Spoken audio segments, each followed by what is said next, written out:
ต้องจ่ายตังค์ไหมอยู่ตรงนี้เหรอตรงวัดที่แบบไหว้กันแล้วเหรอ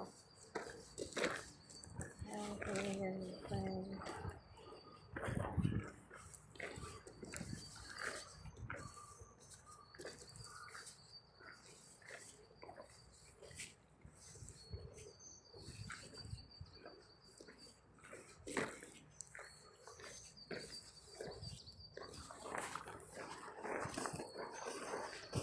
ชอบตัวอุ่นจังอ้วนไงหนูก็อ้วนหนูต้องเข้าห้องน้ำแล้วหนูรู้สึกถึงน่องมันไหลรันลงเรื่อยๆ